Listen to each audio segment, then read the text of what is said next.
Da li je moguće da priča koja danas počinje na Crnom moru, kod Odese i Nikolajeva, jednog dana uopšte neće završiti u Ukrajini?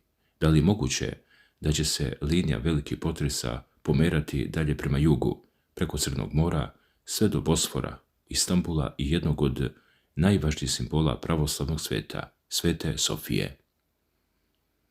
Upravo je takva priča ponovo eksplodirala u ruskom medijskom prostoru i nije u pitanju obična vojna prognoza, niti analiza nekog savremenog generala. U centru svega nalazi se čovjek koji je preminuo još 1994. godine, svetogorski starac Pajsije Atonski.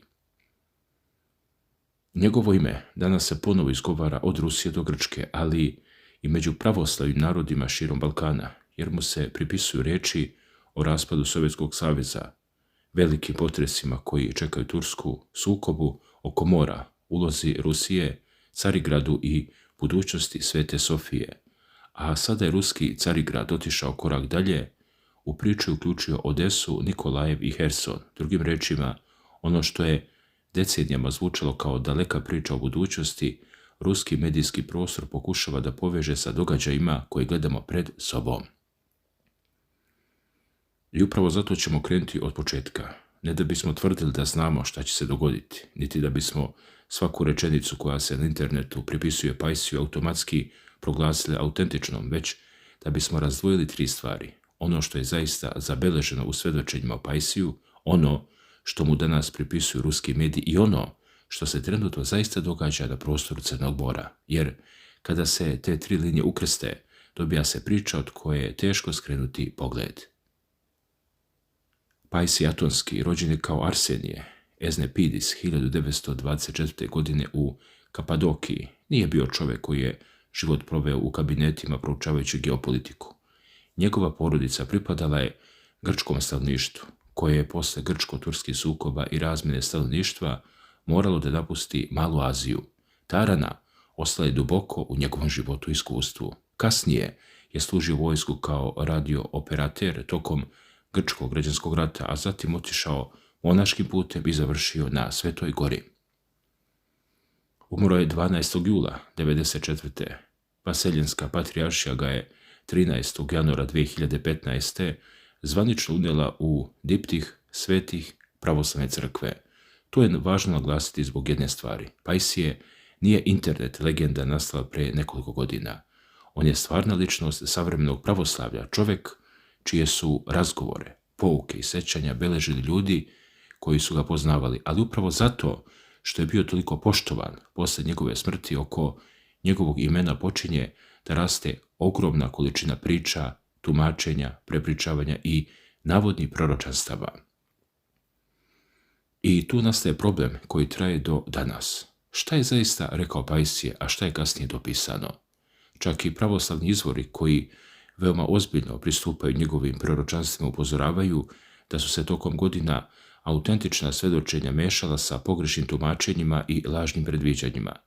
Jedan tekst na pravoslavlju upravo upozorava da ljudi često proročanstvo objašnjavaju svojim umom i onda sopstveno tumačenje prenose drugim kao činjenicu. Zapamtite tu rečenicu, jer će nam biti važna. A sada dolazimo do Odese. Carigrad je objavio veliku priču pod naslovom koji praktično povezuje tri tačke: Odesu, Nikolajev i Istambul. Njihova teza je dramatična. Prema interpretaciji Carigrada, Pajsije je navodno predvideo da će Rusija ponovo kontrolisati prostor koji oni nazivaju istorijskom Novorusijom, uključujući Odesu, Nikolajev i Herson, a zatim se velika istorijska priča neće završiti na ukrajinskom prostoru, već će se otvoriti pitanje Turske i Carigrada. U pravoslavnim zbirkama koje prenose reči starca pojavljuje se tvrdnja da će doći do velikog rusko-turskog sukoba, da će Turska doživjeti ogromnu krizu i da će pitanje Carigrada ponovo biti otvoreno. Jedna od najpoznatijih verzija glasi da će drugi zauzeti grad, a zatim ga predati Grcima. Postoji svedočenje o grupi dece sa Atosa koja su željela da pitaju Pajsija hoće li Grci ikada ponovo dobiti Konstantinopolj. Prema zabeleženom predanju, pre nego što su uspjeli da postave pitanje, starac im je odgovorio da će grad biti vraćen i da će oni to doživjeti. Ali još zanimljivije i ono što se tiče mora. Pajsiju se pripisuje vrlo konkretno tumačenje starijeg proročanstva svetog Kozme Etolskog. Prema tom svedočenju, ključni događaj neće početi klasičnim kopnenim napadom na Grčku, već sporom Grčke i Turske oko 6 nautičkih milja. Starac je govorio upravo o morskim zonama, o granici na moru, o pitanju zbog koje će se, kako je navodno rekao, Grčka i Turska jednog dana ozbiljno sukobiti. A onda dolazi ono što danas ponovo kruži ruskim i grčkim pravoslavnim krugovima. Tursku bi nakon toga pogodila velika nesreća sa severa. U istim zbirkama nalaze se i mnogo dramatičnije tvrdnje da će Rusi ući u Tursku i da će se sudbina zemlje potpuno promeniti. I sada pogledajte mapu. Sever Turske je Crno more. Sa druge strane Crnog mora nalaze se Rusija, Krim, Ukrajinska obala, Odesa, Nikolajev, Herson. I upravo zato današnja ruska interpretacija Pajsijevih reči pokušava da spoji ove tačke. Odesa nije više samo grad. Ona je jedan od ključnih izlaza Ukrajine prema Crnom moru. Nikolajev nije samo još jedna tačka na karti. On je istorijski važan brodograđevini i vojno-industrijski centar na putu prema Crnomorskoj obali. Herson je kapija prema severozapadnom delu Crnog mora. A na drugom kraju tog mora nalazi se Bosfor, Istanbul. Zato ruski mediji postavljaju pitanje koje pre nekoliko godina gotovo niko ne bi postavio na ovaj način. Ako se jednoga dana promeni odnos snaga na severnoj obali Crnog mora, da li se automatski menja i geopolitička ravnoteža cijelog Crnog mora? Naravno da se ne menja. To više nema nikakve veze sa proročanstvom. To je geografija.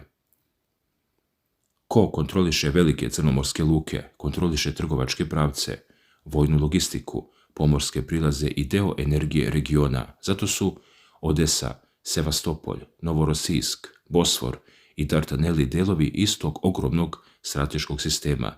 I pogledajte šta se dešava upravo sada u 2026. krajem avgusta.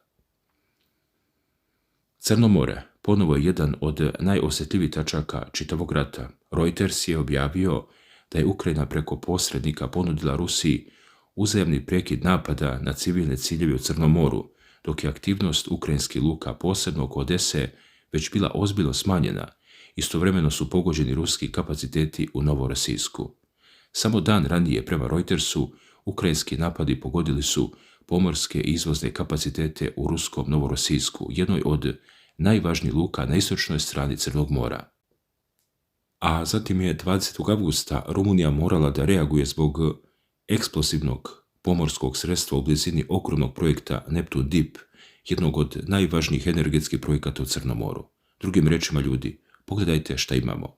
Na severozapadu Odesa, na severu istoku Krim i Novorosijsk, na zapadu Rumunija i NATO, na jugu Turska i Bosfor. To je praktično čitav prsten. I baš kroz taj prsten prolazi ogromna količina hrane, nafte, gasa, vojne logistike i globalne trgovine. Zato, kada danas neko pročita reči koje se pripisuju Pajsiju o velikom sukobu koji se preko mora približava Turskoj, te reči više ne padaju u potpuno prazan prostor kao pre 30 ili 40 godina, ali to još uvijek ne znači da se proročanstvo ostvaruje. To je ogromna razlika. I sam Pajsije je prema svedočenjima koja prenose pravoslavni izvori upozoravao upravo na opasnost da ljudi događaje na silu uklapaju u proročanstva. Govorio je o ljudima koji su uzeli reči Svetog Kozme, protumačili kako njima odgovara, izveli potpuno pogrešan zaključak i onda ga počeli širiti. Dalje, dragi gledalci, pogledajmo šta je Pajsiju zaista pripisivano mnogo prije današnjeg rata, a tu postaje ozbiljno. Jedno od svedočenja govori o čoveku koji je Pajsija posjetio u vrijeme kada je Sovjetski savez izgledao kao jedna od dve nepobedive supersile. Brežnjevljevo vrijeme, sovjetska armija ogromna, Varšavski pakt postoji, niko ozbiljan ne govori da će Sovjetski savez za nekoliko godina prestati da postoji. Prema tom svedočenju Pajsije je čoveku rekao da će vidjeti raspad Sovjetskog saveza. Sagovorniku navodno odgovara gotovo neverovatno. Ko može da razbije toliku silu? Starac ostaje pri svom, vidjet ćeš. Sovjetski savez se raspao 1991. godine. Pajsije je umro 3 godine kasnije. Da li je Svedočenje je zapisano tačno onako kako je razgovor zaista tekao. To je pitanje koje mora ostati otvoreno, ali činjenica da je ovo predanje o Pajsiju postojalo mnogo pre današnjih događaja, a da ga danas ponovo objavljuju pravoslavni izvori. A nakon raspada Sovjetskog saveza, u tim istim svedočenjima pojavljuje se nešto na izgled paradoksalno. Rusija će ponovo ojačati. Ne Sovjetski savez, Rusija. I igraće ogromnu ulogu u događajima oko Turske, a tu dolazimo do Carigrada. Konstantinopolj je pao 1453. godine. Za pravoslavni svijet to nije samo istorijska promjena vlasti nad jednim gradom, to je simbol kraja Vizantijskog carstva, a u samom srcu tog grada nalazi se Sveta Sofija. Gotovo 1000 godina bila je jedna od najvažnijih hrišćanskih crkava na svetu. Posle osmanskog osvajanja pretvorena je u džamiju. U vrijeme Mustafe Kemala Ataturka 1935. godine postala je muzej. A onda je 2020. godine odlukom vlasti predsjednika Recepa Tayyipa Erdogana ponovo promijenjen njen status i počela da funkcioniše kao džamija.